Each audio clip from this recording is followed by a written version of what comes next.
Okay, Erev Tov. So we'll actually go back a little bit to 2 sessions ago, and then to the previous session, and then to today. We spoke about 2 sessions ago, we spoke about a parallel between science and Torah, that just like you see the great, powerful things, and you say, how great are your works, Hashem, you should also say how small are your works in the fascination of how nature is accurate and how Torah is, the details are beautiful and so on. That was one point we made. The other one was about the word chutzpah, which we have encountered a few times and we may encounter again today, that in the time of when Mashiach is coming, chutzpah, the footsteps of Mashiach, why does this happen? Why do we have such a phenomenon that it's something as good is coming, and why is there chutzpah? And one of the reasons that HaRav Kook assesses here is because the world has reached a point of demanding an understanding of things.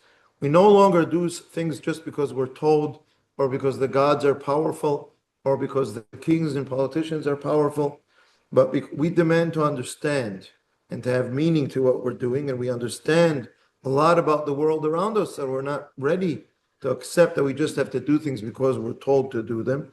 And so people want to understand the reason for the things we do in the Torah, and Rav Kook justifies the demand, because he's saying it's not just that they are not willing to perform things if they don't understand them, but he says the details that are not linked to the general greatness cannot satisfy the human mind. There's a demand in the world, and Torah has to rise to the occasion and be able to explain why we do this, why we do that. What is the connection between the great ideas of the Torah, going back to the previous quote, and the small details that have to be carried out?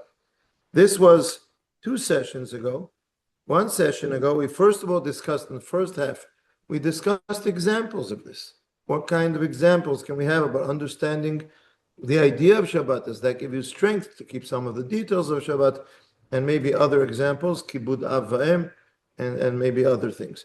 And then we went on to see another paragraph in which HaRav Kook says it's very, I would say it has maybe 2 or 3 parts. One is he describes how his heart is filled with lofty and expansive spiritual longing, yearning for the divine sweetness, and my soul is ascending and ascending more, and wow, everything is so powerful and lofty. And then comes a flood of obligations, studies and meticulous details, tangled complexities, and the extraction of subtle analyses from the precision of letters and words, and the contrast between the lofty spiritual aspect of trying to be a person who is doing, coming close to Hashem and doing what Hashem demands, and then the contrast of all these tiny little details and things that are learned, derived from precision of letters and so on. And Rav Kook says, I have not yet attained that level at which I can put them together, at which I can survey everything from beginning to end, understand the great sweetness that gets into every little teaching, feel the delight of every fine distinction, and see the light hidden within and so on. And at the same time, he says that he aspires to recognize this ideal. And what I would say is that if we do experience this in some details, in some parts of the Torah, where we can experience that we have an idea of what it's about, and then there are a lot of details that we don't understand, but sometimes we do and sometimes we don't. So when we don't, we can understand that basically the details connect to the great ideals, even if, like HaRav Kook, we don't always feel the greatness and the sweetness in every detail. Just knowing that it connects to something greater, hopefully, is something that gives us strength, gives us emunah in what we're doing. But on the other hand, we have to understand that this is something that the world deals with. The Torah, the representatives, the scholars, the teachers, the rabbis are not ready to explain this to the people. And people are at a place in life where they have a demand to understand things, and they don't do things just because they're told to do them.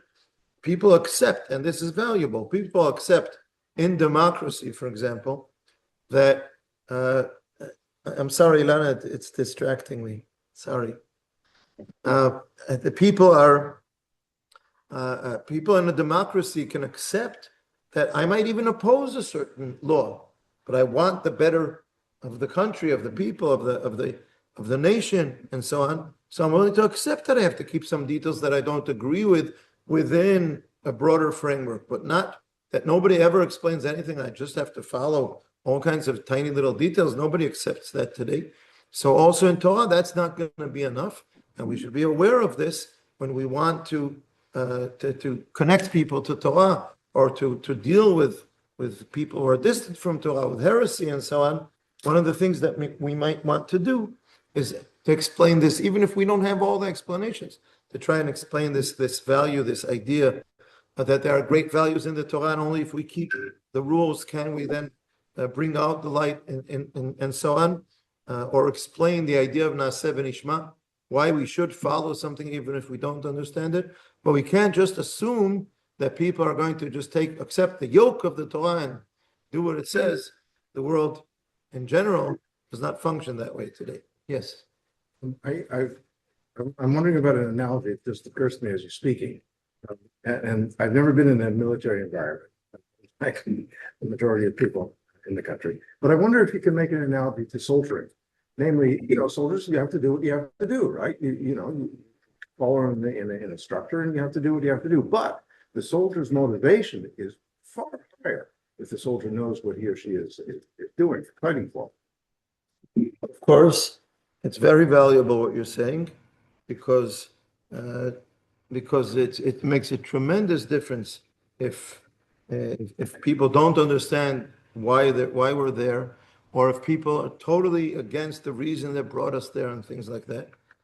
There's a difference between that and understanding that within the heat of battle, you have to follow the orders, otherwise your whole army becomes chaos and won't achieve anything.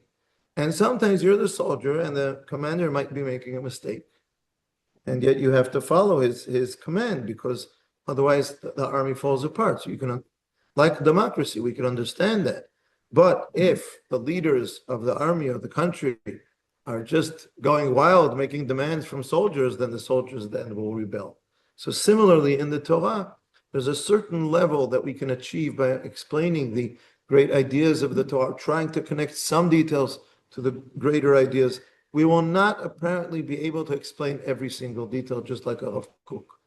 But if we have this concept, then maybe we can strengthen the emunah in the Torah and the motivation that people will have to keep the details. Okay. So now we're going to see a new piece that we have not seen before. Here we go.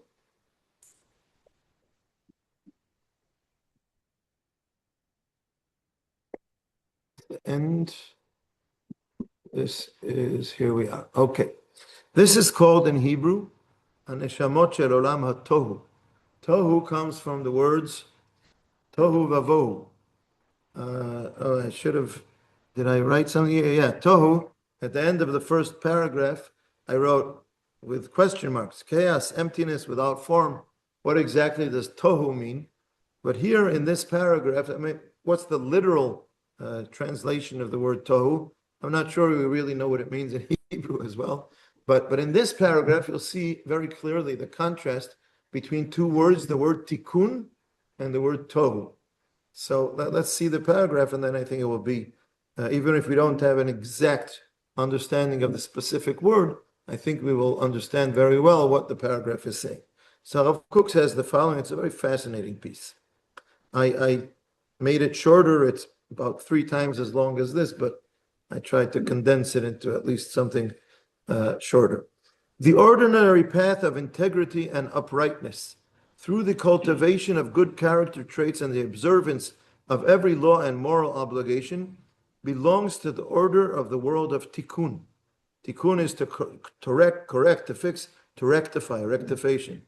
If we want the world to function, there are a lot of people who try and make contributions in their lives to integrity, uprightness, keeping the world functioning in a positive way, good character traits, law and morality. These are the people of tikkun, people who look around them in life and want to do things that make the world a good place, tikkun. Any eruption beyond this order, whether arising from frivolity and lawlessness, or from an elevated consciousness and the awakening of a higher spirit, belongs to the realm of the world of Tohu. So, counter to the people of Tikkun, there are people of Tohu, of chaos. And HaRav Kook says here that there can be people of Tohu for one of two reasons. Either because they're just lowly people. What would be a verb for frivolity? They're frivolous people. They're light. They're lawlessness. They don't care. They don't care about how society is, if people are suffering, if wrong people are being treated in a wrong way, and so on. So that's kind of one place from which tohu can come.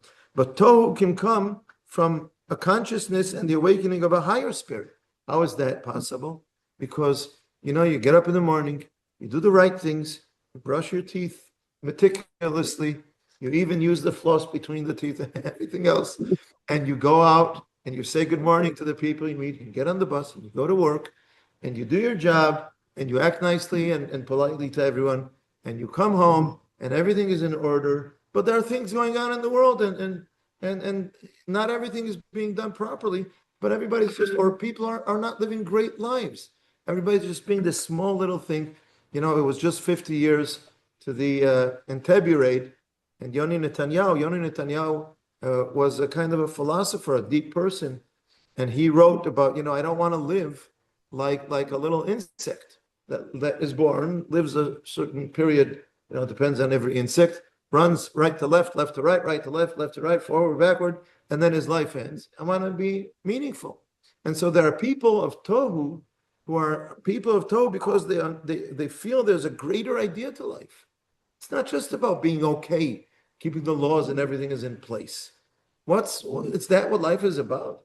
So they become Tohu, they create some kind of chaos because they're looking for something greater. That's it. I'm just going to go, like think of a kid. Okay, I'm going to go to school, sit in my chair, listen to the teacher, do the work, do my homework, get good grades. That's what life is about. You brought me into the world for that. And so they become chaotic and they rebel. And there's a positive aspect to that rebellion because they're seeking something which is more meaningful and greater than that. Is it happy or sad that they grow up and become normal and go to work and come home? On the one hand, there's something functional about that. And if they're not, then they're dysfunctional. On the other hand, they lose their young rebellious spirit and become like everyone else. So that's the idea of souls of Tohu. If I translate the headline of HaRav Kook, there are souls of Tohu in the world, and sometimes the Tohu aspect, their chaotic aspect, comes from an awakening of something higher, that they don't accept that the world is just about keeping things in order. That's not enough. Let's just continue and then we'll discuss. The souls of Tohu are higher than the souls of Tikkun. They are exceedingly great, demanding much from reality, more than their vessels are able to contain. That's a Kabbalic idea that we've discussed in the past for the purpose of showing that I know one tiny little bit of physics. If you fill a vessel with gas or with water or something, and you just keep on pushing it in, it's going to explode. It can't handle it. So most people, they have their soul, they have their personality. Doing things right, making a salary is fine for them. The souls of Tohu are higher than that. They demand so much from life. They want life to be so meaningful that their vessels can't contain the energy, and they create something which is chaotic. They sink in immensely great light. Anything limited, measured, or structured, or less than that great light is unbearable to them. They see themselves imprisoned within laws and finite conditions that do not allow them to expand without limit. Such souls become especially manifest at the end of an age, in the period preceding the birth of a new world. Something is ending, something new is going to be born, we don't yet know what it is. So these are the people who are making the former world fall apart and we're experiencing the negative aspect of that, but they are enabling or forcing the world to give birth to a new idea. And we've seen that many times in history. People are, these souls of Torah are against a certain way that society functions. It causes change. It causes a lot of difficulties.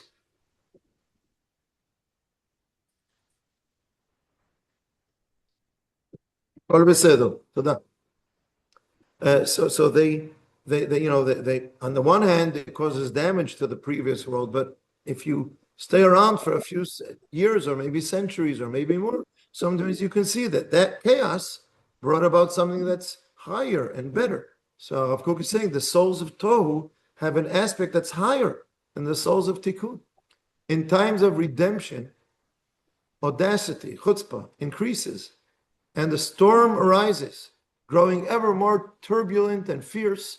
Breach after breach is made, audacity grows upon audacity, because there is no satisfaction with the entire treasury of good contained within limited and measured light, because it does not fulfill all aspirations. Their souls demand more than that. They rebel against everything. They rage and kick against all restraints, breaking and destroying, wandering into foreign fields. And this is the description of the souls of Tohu. And we see them and we say, oy vey, this is heresy. This is against Torah. This is taking apart all the frameworks of Torah. This is terrible. And HaRav Kook says, and the weaker members of the established order, interesting. He's saying the established order is going to be against them. But wait a minute. There are stronger people in the established order who understand what's happening. There are weaker people in the established order, these weaker members of the established order, those devoted to measure, boundaries, and convention, are alarmed by their intensity. Yet in truth, there is no reason for fear. The mighty in spirit know that this revelation of power is one of the phenomena necessary for the perfection of the world. It's going to make this Tohu is going to bring about a tikkun for the strengthening of the powers of the nation, of humanity, and of the world itself. At first, however, this force appears in the form of Tohu, and eventually it will come to expression in a stable, clear, and enduring practical form. And then he quotes some psukim. These storms will bring generous rains. Okay, when it rains, it's stormy. There's a storm going on, but it brings rain, it brings water, it brings life. These clouds of darkness will become the instruments of great lights, and out of gloom and darkness, the eyes of the blind shall see. So Rav Kook is describing a kind of phenomenon where sometimes we see something, a process happening in the world, and we can see that sometimes in the world that we live in today, some people are seeking, I always think of John Lennon and the song Imagine. Everybody be peaceful with everybody. Don't fight. Imagine everybody loving everybody. And no religion too. Part of the song is no religion, because religion creates wars. People have things they believe in and they go to war against someone else because of their beliefs. And no borders. Everyone will be one. We'll all be one. Imagine. And honestly, that doesn't work. You do need a framework. You do need ideals. You do need values that people live by, and then they might struggle with one another over them. But there's an idea in there that it's not just let's be chaos and just everything fall apart. There's something that they're seeking. And how do we put the two together? How do we take these souls of Tohu and extract from their behavior, from their values, what will be good who can be a leader who is going to help us bring the birth of a new world and marginalize the damages that are going to happen along the way. Wow, that's a great leader, to be able to see forward and to see to the future and be able to help this process along in a constructive way or a less destructive way. I think HaRav Kook is calling for that kind of leadership. Now I will welcome comments. And you quote the John Lennon song Imagine. Yeah. There's also a Beatles song called Revolution. It's also a very latent song when you look at the lyrics, and there are other singers of that time singing about revolution. So what I'm reading here and what you're discussing, it strikes me as very dangerous. Because in principle, yeah, what you're talking about is there's an old order, let's sweep it out, and let's establish a new order, that's fine. And you got to sweep out the old so you can bring in the new, that's fine. But the history of revolution is littered with a very great proportion of instances which are incredibly destructive. I mean, think of the French Revolution. Well, that fell apart. Well, but would you say that the French Revolution didn't bring about anything better for the world? I wouldn't say that, but the path was littered with a lot of dead bodies, as we know. Okay. And so what you said. Could it have happened in a more constructive way? What? Okay. That's a counter example. Another Yeah, I'm just sharing with everybody that Mark used an example of the French Revolution and the bloodshed that was included. And I asked, could it have happened in a more constructive way with less damage and death and so on? And Eliezer says in the United States it did. Similar results, but in a more constructive way. And then I'll go a century forward and I'll ask about the Civil War to free the black slaves and how much death was there in America. All these are questions. So I would say your summary at the end actually is the most important aspect, was that can we find a leader? And the leader is a great leader. If this process, which is destructive in nature, can be managed in such a way to minimize that destruction and to maximize the benefit, and I think that's the key that comes out of this. But just by itself, the second paragraph, I'll tell you who the second paragraph reminds me of, and that's Mao. Right? Because Mao believed in permanent revolution, because he said that anytime you have a revolution, that's great. The revolutionaries today are the bureaucrats of tomorrow. And he said, no, we don't want that. We want permanent revolution. We're just going to, every now and then, we're just going to kill off all the bureaucrats, and we'll have permanent revolutions. So we'll always be renewed. And that, of course, physically killed? Yes, of course they did. Of course they did. I mean, the deaths were in the millions. In the Great Leap Forward, and all these kinds of things that Maoism instituted was unimaginable. There's a quote that I like very much. May not remember it now word by word, but I think I have the idea. I don't remember who said it, but the quote goes something like this: that if you find yourself in the majority, it's time to start rethinking. Meaning, okay, let's say you were in the minority, you fought for a certain idea, for a certain position, not position for yourself, a certain value, and you won, and people, now the majority accepted your value. Okay, now don't just lay there on a bed of roses, enjoying looking at the world that you helped improve. Now it's time to move on and see what else needs to be done in the world, and again become the minority, because you have to fight for things to be better. He wasn't talking about killing people for it. So now you give me an immense opening, okay, and for which I will apologize in advance if you don't, because what you're describing is actually the scientific method. Because what a real scientist will do is they work and work and work, with all those little details that we talked about, and construct this wonderful construct that's a theory, and it explains everything. But as soon as you get that theory that explains everything, the first thing the physicist wants to do is break it, Right. and to continually revolutionize, but in a constructive way. But that's very positive. In a constructive way. I will just say about the leader seems to me, how many leaders like that are there going to be in the world? Not many. But I don't think we should be throwing the responsibility on someone else, like on the leader. I think all of us can have a share. I might not be able to alone to prevent all the killings of Maoism or of the French Revolution or of the Civil War or of other things similar, but I can make a difference somewhere, for one person, for 5 people, for 100 people. And where I can make a difference, let me try to make a difference. It's too big for me to try, it's gadol alai, we say in Hebrew. What's the parallel terminology in English? Gadol alai, it's bigger than me. I can't handle it. My head. Much for me. Sorry, Tova? Over my head. It's over my head, right? It's over my head to be a leader now who is going to say, this is how we're going to use these souls of tow in a constructive way. Listen to me, right? but at the same time, I can make a difference for a certain number of people. And if every one of us tries to take some of the responsibility, we can make a difference. And I think it's a perspective, a way of looking at different things in history, also in religious terms and religious aspects of heresy. Heresy can be seen as, again, something, it's the death of a certain level of religiosity that is, it will bring about a birth of a higher level of religiosity, but we have to help the process move along.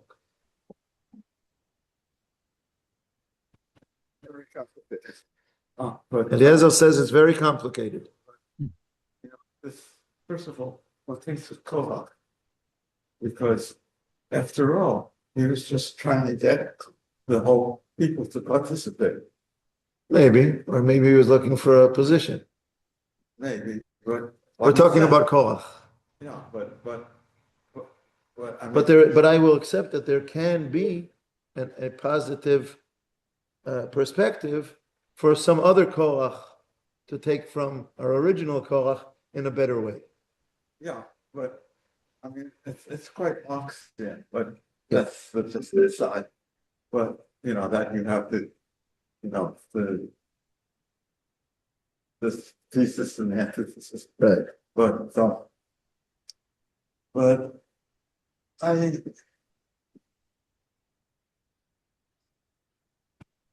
I don't. It might be that this is a true evaluation of history, but it bothers Eliezer says it might be a true evaluation of history, but it bothers him, yes. me. And you know, I think it serves as a pressure cook. You know, you have the pressure, and the pressure builds up and up and up, Right, and eventually it explodes. right. And It's like the issue of the vessels. yeah, Yeah. that's just like But I don't think HaRav Kook was that kind of person. That he was trying to be a neshama of Tohu, a soul of Tohu. But I think he was clearly, I think, he's complex. It's complex. But his greatness, I think, is that he could see that it was happening. It's not up to me if it's happening. But if it's happening, how do I relate to it? How do I try and have influence on how it will move along? Because if it's happening and I'm just going to oppress it, and most of the rabbis were just trying to oppress and prevent any change and any growth and any process. And I think HaRav Kook is saying some of what's going on in this heretic world and this terrible development of heresy in the 19th century, and we're experiencing in the 20th century if we're HaRav Kook. Part of it can have a positive result if we try to challenge it and gear it and, you know, pull it along in that direction. I don't think he's saying I would love to see everybody become souls of Torah. I don't think he's saying that. I think when you see them, how are you going to react? you're absolutely. Can I throw something in here? Yeah, what, Eliezer? Right after Eliezer. Okay. Go ahead. Right. He's analyzing the situation and not approving it. Yeah. This is a fantastic book written by Isaac Asimov, both Foundation. Maybe I read it recently. Isaac Asimov Foundation. Eliezer was telling us about that. trilogy, the first book A is trilogy, okay? Thought I was going to get away with one. Now you're telling me I have to read three. Okay. It's a fictitious, of course, but he models it after the fall of the Roman Empire. I think. And this is fantastic. This wonderful empire which rules the universe, It's a wonderful empire that rules the universe, but it's corrupt. but it's corrupt. And so it's going to fall apart. There's no question it's going to fall apart. So the hero is a socio-historian. Mhm. He's a mathematician, you know. And he establishes a secret group to sort of, well, I can't To explain. to minimize the period Yeah. of chaos. He wants to build, but the way they do it is in a sense, they sabotage the empire. A little Okay. bit, not, Okay. a little bit, Again, I think goes back to the same thing. exactly. What he sees is it's happening whether we like it or not. We can minimize it, we can push it forward, because maybe if we make it happen faster, then the damages along the way are gonna be, we'll get over them more faster. Maybe that's a positive thing to do, maybe it's negative. Maybe we should spread it out more and the damages will be less, that will be less painful. It's a good question. Well, I think the best thing to do is to oppose these small minds who are in the, Okay, and then you can try to, okay, okay, that's what I think HaRav Kook is doing. Yes, Moshe. So I was gonna come down on Mark's side of things. I think there's Surprisingly, yes. a lot of risk in what's being described here. So on one question, what is being described here? Is this something, is this just a phenomenon that you can observe and maybe try to manage, maybe just understand what's going on? Is it something that something will cause? What makes these people all of a sudden become full of themselves and the pressure releases with this sense of tohu? I mean, I've seen this several times in my life. The 60s, when John Lennon was writing his song, which I finally realized was actually the Communist Manifesto set to music. And once I realized that, I didn't like it very much. And we're seeing that sentiment rise again in our days today. Is that true? It's really that? Yes, I've never it heard is. that. You listen to the words carefully. You'll see what I'm saying. But that's what we're hearing from the Democrat Socialists of America, the people that are trying to take over the Democrat Party in America. I'm not as acquainted with leftists in Israel, but it wouldn't surprise me if there are some people that feel the same way, that socialism is where all the power should be. But an awful lot of people get hurt when that takes over. And I think that's what Mark was referring to. And when you look at the people that Rav Kook is describing that are bursting their bonds and they feel so full of themselves, who says they're right? Who says this is just not narcissism and selfishness? Absolutely. Absolutely. You're absolutely right. Thank you for creating that balance. It's not an automatic. Every person who's a tohu person is an elevated soul, and we should just be following him and looking how to help him bring the world to the birth of the better world. Absolutely. I think if you look at the first paragraph, we saw that. We mentioned it in the first paragraph. Let me reshare it for the Zoom. Second here. Yeah, the first paragraph that it included the sentence that it can come from frivolity and lawlessness or from an elevated consciousness and an awakening of a higher spirit. So I think HaRav Kook is discussing further on that tohu that comes from a higher spirit, from an elevated consciousness. But of course, there are people who is just coming from lawlessness, from cruelty, from egocentricity, all kinds of negative things. Absolutely, we certainly have to be aware of that, and not everything that has a positive aspect is all positive. But I will disagree with you on John Lennon because, or I don't know if we disagree, but what I take from it is complex.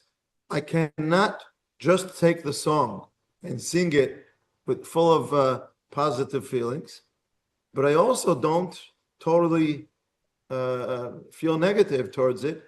I feel that it's naive and that it will bring about damage to the world. But the The Absolutely. goal, the heart of it is it has something true about it. And if we just totally reject it, I don't think we'll be growing.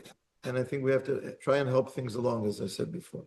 So I agree with that, and I would say that he had a yearning to make life better for people. I'll certainly will agree with that. And reading the words here that the souls of Tohu, I think you just took it away, but I think it says can maybe considered higher than the souls of Tikkun. Yeah, But you need both. If you don't have a absolutely. balance, you're going to have trouble. Absolutely. But that goes both ways. Yeah. So the real question then is, how do you tell, and who gets to shepherd the process? Sure. No answers to that. I read a while ago that on the personal scale, on the personal level, I read somewhere, maybe it was one of the Alonei Shabbat, that you could see drug addicts as people with neshamot shel tohu, that they need such intense feelings and they cannot deal with the boredom of the regular life. So that's a comment. And I have a question. Does Rav Kook really put a very clear split? There are people of Olam HaTikun, or souls of Olam HaTikun, souls of Tohu? Or is it possible that as an individual, I can be sometimes that person, sometimes that person? Could have a midlife crisis and decide I want to change the world. The two distinct periods. Could be a drug addict and then recover and find joy in the details of life. I think on the same day, I can have certain aspects that are like this and certain aspects that are like that. And I think you can, if we go back to religious framework, you can want to, or going back to John Lennon, you don't have to accept that everything that he says is true, and you can say, I want to keep up 80 or 85 or 90% of the old world because I think that's it's a good positive thing, and trying to take it apart is not going to get us anywhere. But at the same time, there's 10 to 20% of what you're saying that I want to go along with, and so I can be a religious person who, as Eliezer was saying before, is going to oppose those people who are saying zero change and zero growth, and I can oppose that from a religious perspective. Or I can be a person who's even more, let's say, more towards the idea of Tohu, but still understands that we have to keep some frameworks in place. And sure, you can, and you can have. I like the word conservative in the religious Jewish perspective, meaning Orthodox think of conservative as being very reform. Conservative is a reaction to the reform being more conservative. So it's a lot of questions of, what's your balance? What's going on around you? And what are you reacting to? What are you seeking to achieve? It's not, he presents it in, either or, but clearly I think it's. When you describe it this way, it's clear that let's say the extreme Tohu will simply be more impactful. And us, the people of the center and the complexity and the balance, we will be the Bolem Za'azuim. That's why breaks or something like that. But yeah, okay. But when we encounter a person of Tohu, do we try to totally put them down, or do we try to slow them down? And then I think the world processes happen from the reactions between all the different people and different groups. And I would be happy, as usual, and this is not new, if we would understand that and react to one another that way, rather than try to be as we say in Hebrew, mea efes or efes mea. Yes. I hope it's okay because this, I think this raises a lot of issues. And the background you started with tonight was, relating the big to the small. And we're talking mostly about the big. So let me go to the small. And I think a very good framework for that is the family. right? Because, you have a family, right? Kids Yeah. are born, and, they're very pliable and they do exactly what they're told, namely they cry on cue, namely all the time, whatever. Then they grow up and they challenge, and there's chaos. Anybody who's had several children know that chaos is all about, right?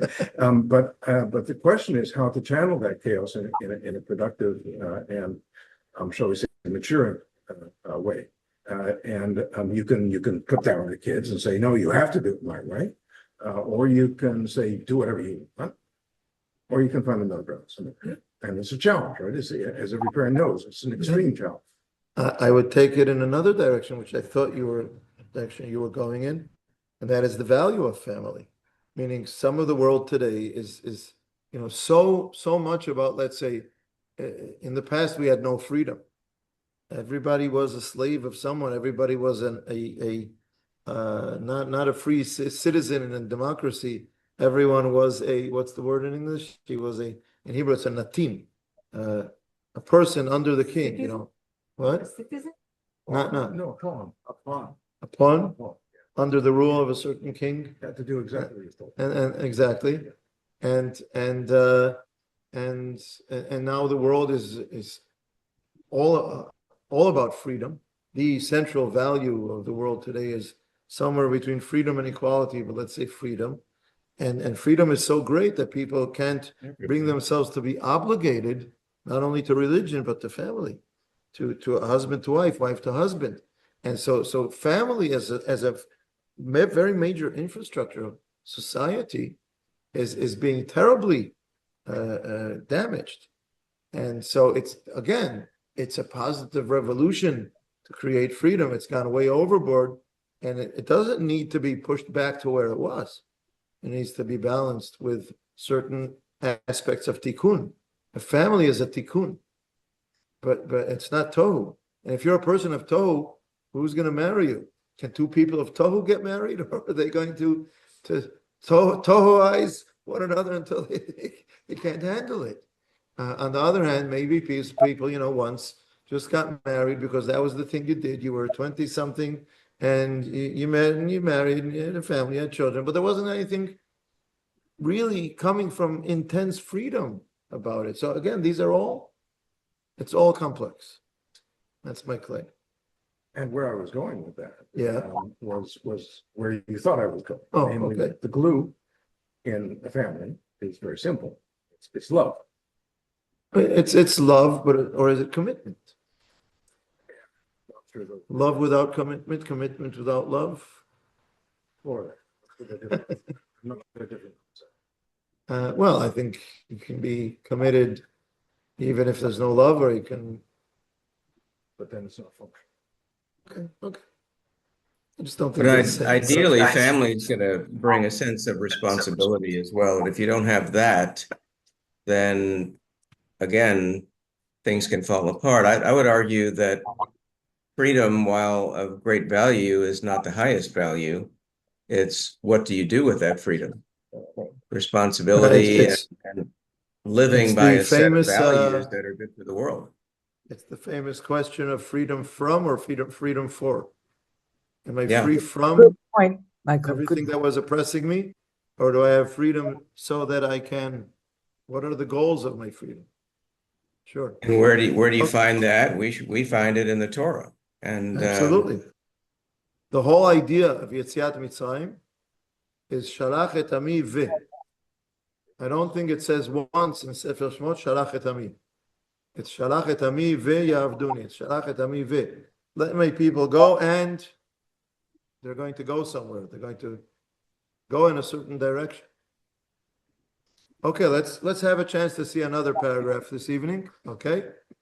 So we're into you just turn over the page, and those who are on the Zoom, we're just going to move on. Okay. So the background for this piece, this is a very famous piece of HaRav Kook, is the first pasuk in the prophet Yechezkel, Ezekiel, in which he describes he's in Bavel, and he says, I was among the exiles by the river Kval, that's the name of the river, and the heavens were opened, and I saw visions of God.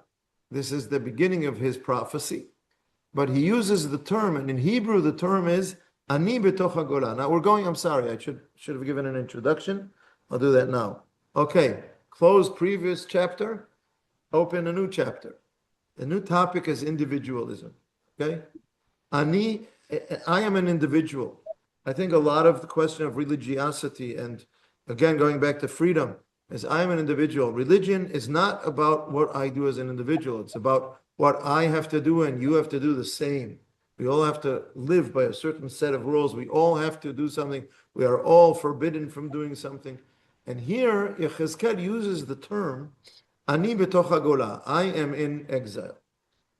Now, Rav Kook is going to take that sentence, which simply means where he was physically, and say, I is in exile. My individuality was exiled. And he says the following, and I was among the exiles. The inner essential self of both the individual and the community reveals itself only in accordance with one's measure of holiness and purity in proportion to the supreme spiritual strength imbued with the pure radiance of the heavenly light that burns within. So there is an inner essential self, and it's also for an individual, also for community, but let's stick with the individual right now. It comes out, reveals itself, or it should reveal itself in accordance with holiness and so on. But there is many religious, or the regular religious authority would say religion is not about individualism. It's not about your inner self. It's about keeping what God says, following what God says. And HaRav Kook says you do have an inner essential self. You have to bring it out in accordance with other things, but it's there. And he says the following. Look at the list of sins he's going to mention here. We have sinned with our fathers. Adam's sin, okay, Adam and Chava, was that he became estranged from his own true self, that he turned to the counsel of the serpent and lost himself. He could not give a clear answer to the question, Ayeka. If you come to Bereshit, Adam and Chava with the Nachash, they sin. And then Hashem comes to the garden and he says to Adam, Ayeka. Now you can understand this in literal meaning of where are you? And the Midrash says and Rashi says, what does it mean that Hashem says, where are you? Hashem knows everything. He's opening a conversation with Adam. I would say maybe this is a shiur for Elul. He's saying to him, oh God, or maybe, oh man, where are you? Not, I don't know where you physically are. Where are you? What happened to you? And if you can't answer the question, Ayeka, because he no longer knew his own soul, you erased your soul. You gave in to other powers that are taking you somewhere where you weren't supposed to go because you're not making your own soul strong. Your authentic self has been lost through the sin of bowing to a foreign god, or bowing to any foreign god is losing your own backbone, your own self. Israel sinned by prostituting itself after foreign gods. It abandoned its own Israel, the ideas or the belief that Israel has an intrinsic quality, has a mahut, and it's not just following rules.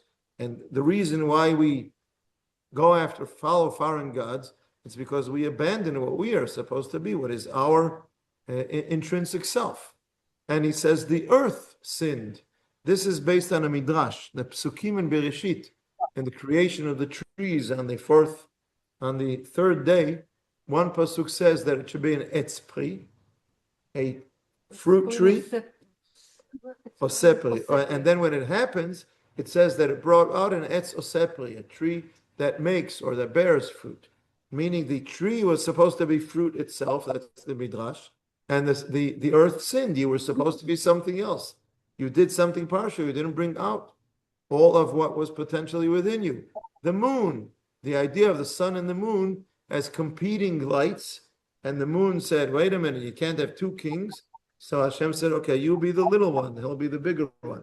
Meaning the moon had a potential to be part of a joint leadership with the sun, but it didn't want to bring out that intrinsic quality of itself, and therefore was made smaller, not made bigger. So these are the ideas of all these sins that all follow the idea of something that has an intrinsic self and doesn't act according to its own intrinsic self.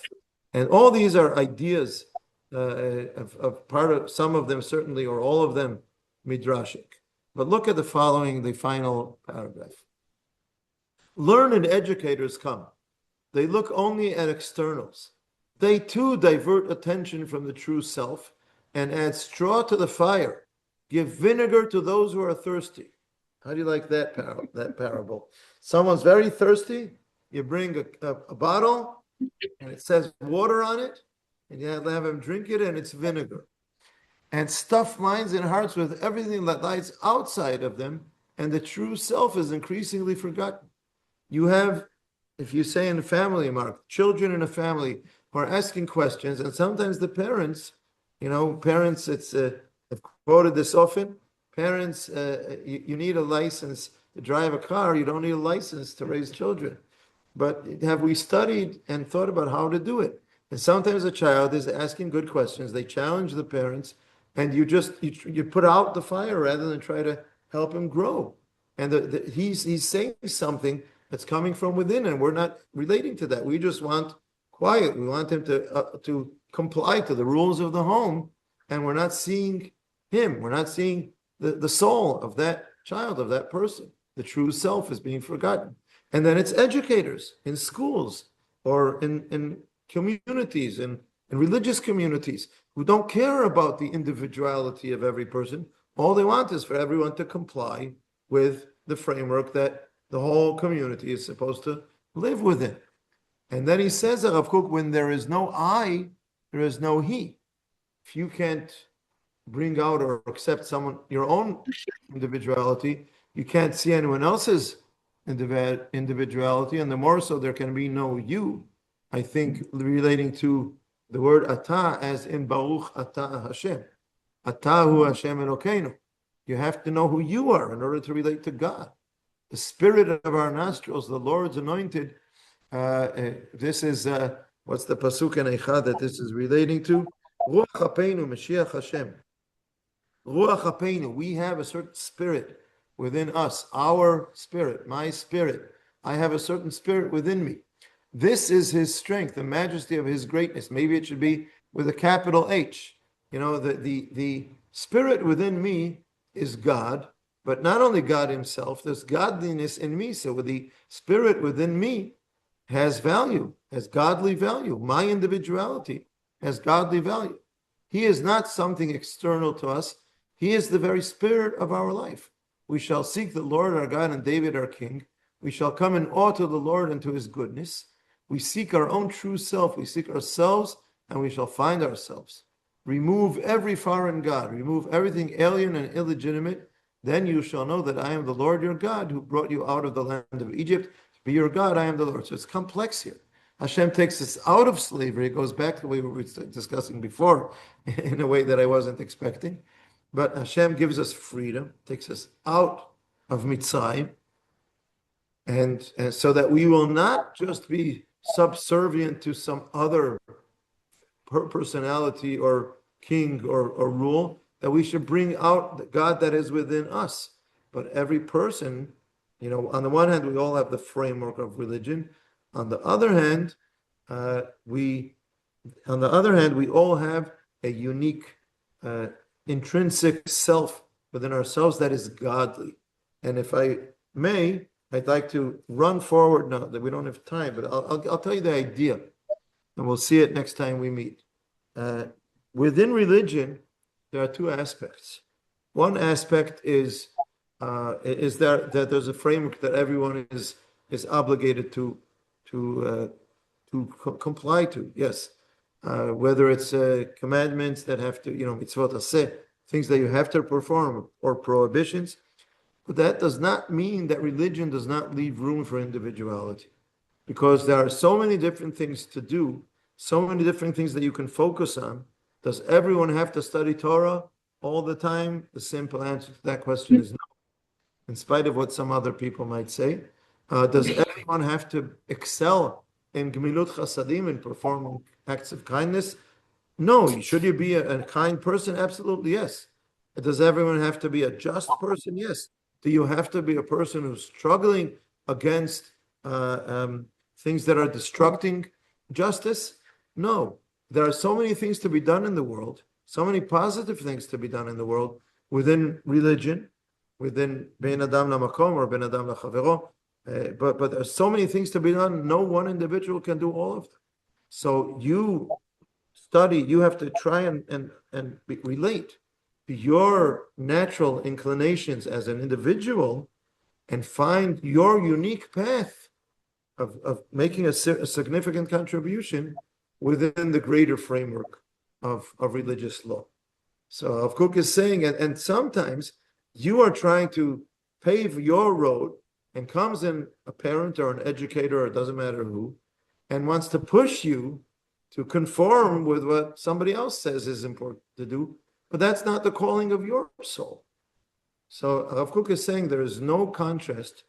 Not only there's no contrast between individualism and religion and religious belief, but there is a godly aspect in every person in their own individuality, and we should be bringing all those aspects out and not trying to oppress them, but trying to help them grow and pave their way within the greater framework of religion. And in this way, again, this is, if we relate to issues of faith and heresy, sometimes a person becomes a heretic because people try to channel him to something too narrow and didn't enable him to grow in what is naturally his path. And instead of helping him grow in what is his path within a religious framework, they tried to veer him to a totally different channel, which was not right for his soul. And he ends up not finding his connection to God, his connection to the faith and values of religion. But it's not because he is intrinsically or he is all about heresy. It's because we haven't helped him find his individual path within a broader religious framework. So that's another valuable point on this issue of faith and heresy. Very good. Quick comment. Yes. I think the last two sentences of that paragraph is the best explanation of the danger of Avodah Zarah that I've ever seen. I've wondered for many, many years why idol worship is so stressed in the Torah, because in our world, we thought we'd all outgrown it. But removing not only every foreign god, but everything alien and illegitimate, and then you can get close to God. That's just I don't know, a light bulb went off. A nice experience. Okay, anyone else?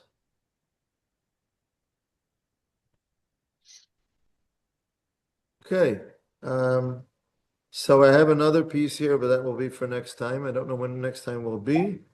Next week, we're away on Tuesday, and so in 2 weeks will be Hebrew. It's just before Tisha B'Av. So in 3 weeks, we're away again on Tuesday. So in 4 weeks, maybe we meet. It's August. Are people around in August? Wait, let me stop the recording.